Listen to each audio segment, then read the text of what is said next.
You're watching Toronto Sports Rush on the Bet Rivers Network. It's Monday. That means, of course, I'm joined by Pierre McGuire for McGuire Monday. Pierre, as the NHL season is coming to a close, teams are getting set to either move forward into the playoffs or, if you're like the Toronto Maple Leafs, you're moving into next season already and you're playing out the stretch here.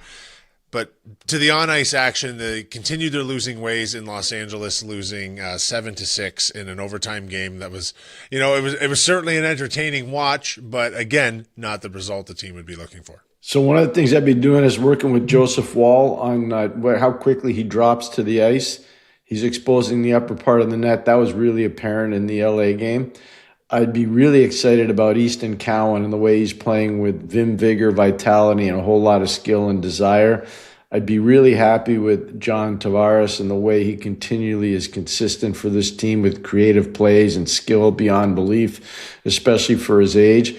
But this team needs a lot more. This is going to be a heavy repair long-term for whomever might be the new decision maker in Toronto.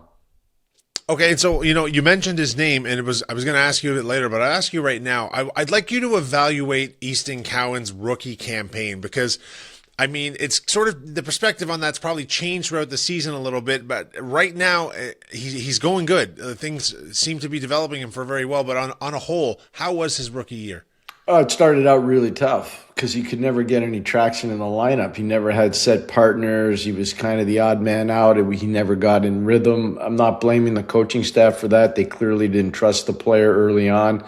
That's one of the hardest things for young players. And that's where, I can tell you this right now, that's where assistant coaches matter a lot. Sure. The player might be young and he doesn't play a lot, but you better make sure that once he gets in the lineup, he can hit the ground running. I'm not sure they did that with this player. I really am not sure because you could see there was trepidation early in his game. And as the season went on, he started to get more reps. He started to play more. Then you could see the rhythm start to kick in. And then he started to show the grit, the determination, the athleticism, the ability to make plays, which is tremendous for him. And there have been a lot of guys his size that have played in the league for a long time and been very good. And I think this player will be very good. I'd like to see him get an opportunity with their top players next year, whomever they may be. And I think he's a keeper, and he's a kid that really looks like he cares about being a Toronto Maple Leaf. Obviously the Toronto Maple Leaf season has been a disappointment. We speculated that it might go better than this year. We were wrong. We've admitted that, and I think we're not alone in that. But looking around the league and trying to take a wider perspective of it, it's not as if the Leafs are alone in disappointing output. We now have the Florida Panthers, the two-time defending Stanley Cup champions, the team that the Leafs pushed the hardest during the playoff run over anyone else last year, also missing the playoffs. The New York Rangers have missed the playoffs. Washington had a disappointing year. It's not as if these Leafs sit alone in disappointment.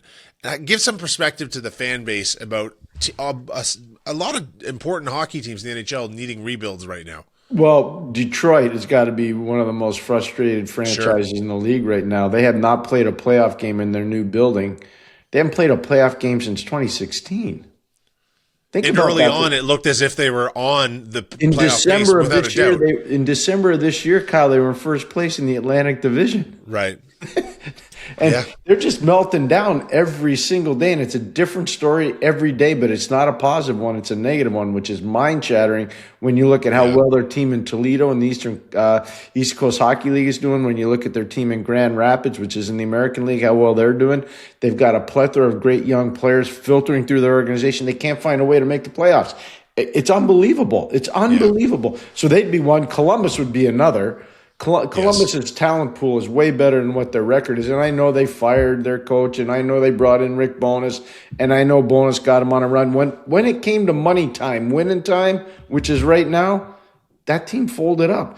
I watched Washington on Saturday play against Buffalo. They were really good. They beat Buffalo handily in Washington. They go to New York last night, and they lose 8-1. Are you kidding me? Come on. What's going on here? So I think the schedule, one of the things I will say in defense of all these organizations and everybody went through the same thing, the schedule has been so harsh, especially for your better players. There's been very little consistency from a lot of the top guys around the league because of how harsh this schedule has been. Is that because of the Olympics, Pierre? 100%. And the year before, we had the Four Nations. The Four Nations. So when you put it all together, it's really hard on the top guys. Yeah, that's 2 straight seasons with minimal rest. And if we're looking at these better players who are in the playoffs every year, like the Florida Panthers' best players, guys like that, they've played so much hockey the last 2 seasons. It's taken the toll. Looking around the league, I mean, there's only 2 Original Six hockey teams making the playoffs this year, both likely to be in the Eastern Conference, obviously. Does that just show how the scouting for the game has evolved and these franchises just can't go off, hey, we're Original Six, we got money, we got a full building every night, stuff like that? This is just showing league-wide you have to keep up constantly. This is a constantly evolving game, and you have to keep pace. No question. Development is a big part of it, too. A lot of teams, especially with general managers that don't understand this part of the formula, don't understand how important it is to get kids, younger players, because they're cheaper on the salary cap, to be able to develop at the National Hockey League level. I'll use Porter Martone as an example. Porter Martone, it would have been very easy for him to stay and play major junior hockey, and he would have dominated. He would have dominated. But instead, he gets pushed by Keith Jones, who played college hockey. He gets pushed by Danny Briere, the general manager, whose son played college hockey. And all of a sudden, and Patrick Sharp, who played college hockey at University of Vermont, they're all, John LeClaire, all those guys played college hockey that are in Philadelphia. And they push Martone to leave out of his comfort zone and go to Michigan State. There's an example of what I'm talking about. So he's cheap on the cap.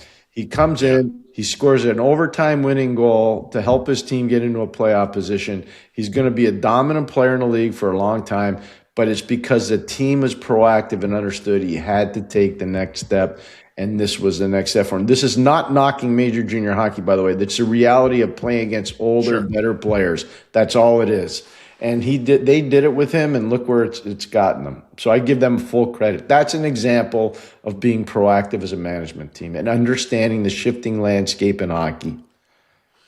And speaking of being proactive as a management team, Pierre, we've seen a number of moves at either the management or the head office level in the NHL late this season. The New York Islanders have added their name to that list. Patrick Waugh removed and replaced with Peter DeBoer, and they will be in town for their first game with DeBoer behind the bench on Thursday. The Leafs will be traveling to Long Island there to play the Islanders. What do you make of that move? Because these firings just keep getting later and later. Yeah, so part of it is Matthew Darth saw that his team was trending the wrong way. That's number one. Number two, Lou Lamoriello still has a pretty significant voice there. He's done this before. In 2000, he fired Robbie Ftorek and brought in Larry Robinson near the end of the year. They won the Stanley Cup in New Jersey.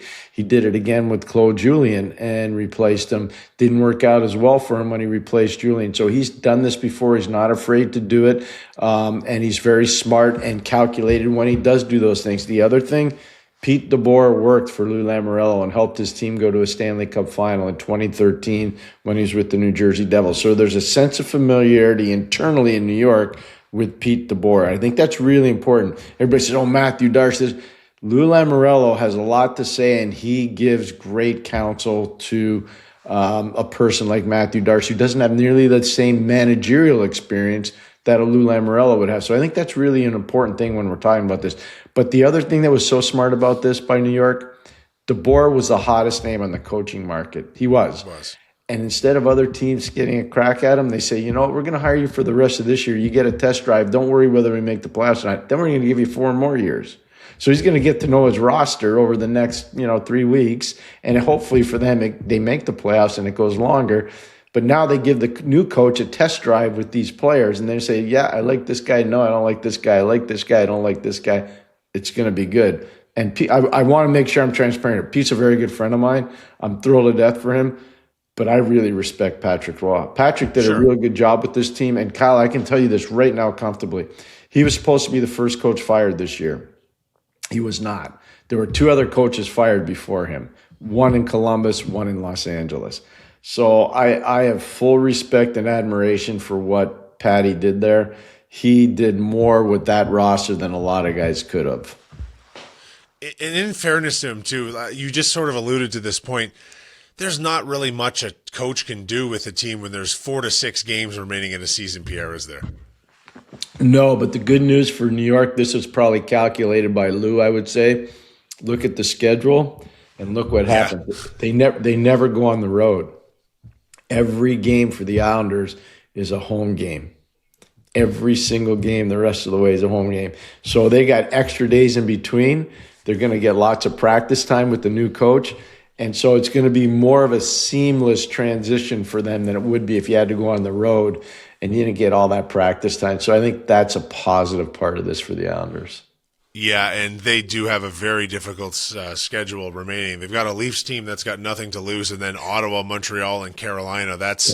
Although, they might get lucky with Carolina. Carolina might be resting some guys if the playoff seeding is set on that last day. So, they need to win 3 or 4 of those games if they have any chance of sneaking in the back door of the playoffs here, and hope some other teams lose as well. But good luck to them. I want to shift attention back to the Maple Leafs really quickly here. Over the weekend, a new name has emerged potentially in the GM search, and I find this one very interesting. Sonny Mehta, the assistant GM of the Florida Panthers, he's got his name now thrown into these conversations. He's an interesting guy. He's very data driven, which the Leafs have stated is a priority for them. He created and ran the first ever full-time analytics department in New Jersey from 2014 to 2018 in the NHL, I mean. And he's a former professional poker player. Yeah. Well, you got to be a smart numbers guy to be a poker player at that level. As you know, you're way better at it than me. But you got to be a pretty good numbers guy, and you got to be pretty calculating. And to be an analytics guy, I think you got to be a numbers guy and you got to be calculating. I've heard a lot of good things about him. I've met him once. I don't know him very well as a person. In fact, I don't really know him as a person, just met him once. I could see how that name would go in there. It's hard to think that a straight analyst, even though they've done it in Carolina with Eric Tulsky, it's hard to think that just a straight analytics guy would be the major domo player in an original 16, but we'll see. It hasn't happened in New York. It hasn't happened in Boston. It hasn't happened in Montreal. It hasn't happened in Chicago.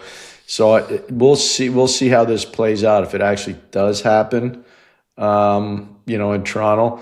But it's a good name to have. It's a really good name to. And the one thing I can tell you, I've been through 9 of these personally right to the end through the search in a lot of different cities. One of the things that they do when they do interview a lot of people, they're fact finding. They're trying to find out how different organizations do things or different ideologies that could be maybe incorporated into the brand going forward. So even though he may not get the job, I don't know, but they're going to get ideas from him and they're going to get strong opinion from him. And that's an important part of this. That would be quite an interesting move for him, going from a franchise with the stability and the relative comfort of playing in South Florida, where there's so much sports attention divided amongst the Dolphins, and the Marlins are good this year, and all that goes on down there, the Miami Heat. Don't forget the University of Miami and University of Florida. That's right. And then you just go right into the university sports. Hockey would sit very far down that list as far as the intensity of scrutiny there. And he'd be going from that in an assistant role to what has to be one of the North American sports' eye of the hurricanes when it comes to scrutiny on a team. It would be interesting to see. But if he's a data-driven guy, that's a good foundation perhaps to – they need to find that nice mix of someone that understands the data of the game and people that understand the characters that play hockey well. And he would have to surround himself with some guys that are really good from a scouting perspective, as you've alluded to before, that can really help with that end of things as well. That and dealing with the media. It's a big part of the job. I think people found out. Keith Pelley is a really smart guy. He is. Trust me on that. I worked for Keith for 11 years. He's a really smart guy. But you see the feedback and the let's just say the rebound from the press conference the other day, especially with the stuff with Buffalo and Montreal sneaking up and we didn't recognize. That's why you need experienced hockey people that work in the league on an everyday basis. Say, okay, let's do the fine tooth evaluation of what you're going to say. And I'll give you an example. When I worked for Scotty Bowman and Bob Johnson, before every post game, we would get together as a staff, the assistant coaches and the head coach. And he would say, what did we like about this game? What didn't we like about this? Both of them, Scotty and Bob. What do we need to do different? How are we going to relay that to the players through the press? How are we going to relay that to our fans without irking our players?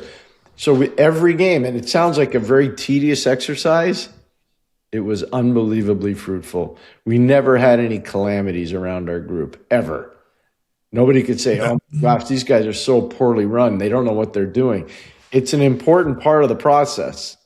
Very Especially in these markets, which is what you're alluding to here. It's actually very smart, Pierre, because you need to publicly deliver a consistent message from top to bottom, and then internally you do as you see fit, and in the dressing room and in the front office. But the message, the public-facing message, especially in a market in Toronto, is quite literally a part of the job. It's a humongous part of the job, and it's, I thought they did a pretty good job. I thought the way Berube threw himself in front of the media for the team last season was really, really effective, but the results this year just did not allow for that. So one of the slippery slopes of this year, and I'm not trying to pick on the player because I actually like the player and I coached his father and I liked his dad.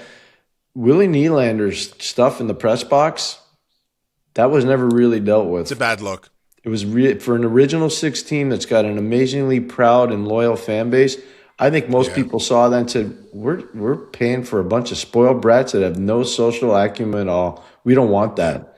And that's one of those, either Brad should have got ahead of that, or Craig should have got ahead of that, or Keith Pelley should have said, no, this is how it's going to be here. Do you think I'll just throw this at you. Do you think if Lou Lamoriello would have been there, that would have gone without anything? Not a chance. Not a chance. Not likely.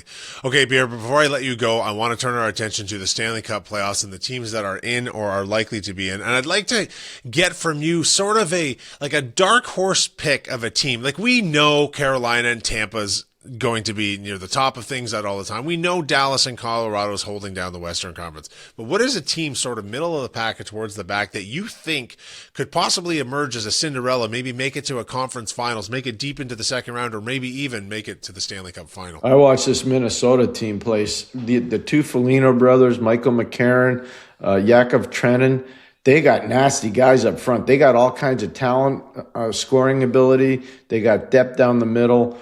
They've got unbelievable skill in the back end. They got big physical guys in the back end, too, to go along with that skill. I think not enough people are talking about Minnesota right now. I would be very careful. I would not want to play them in the first round of the playoffs. And they haven't been out of the first round in forever and ever and ever. I would not want to play them. And I think in the East, if I were looking for a team where I'd be like, these guys wouldn't be fun to play against, the Buffalo Sabres. I'm just not sure Buffalo would be a ton of fun to play against in the playoffs. I know they're kind of hitting the wall a little bit now, but part of that is they know they're already in, and part of that is I think they understand they're going to finish in the top three of their division in the Atlantic. So those are two that, and they both have like the same qualities. They're big like Kyle Andrew. Yeah. They're mean like Kyle Andrew. And they are very coachable like Kyle Andrew. So that's three different I don't know about that part. I'm going to have to correct you there, Pierre. A big mouth, tiny ears, and one of them works and one of them don't.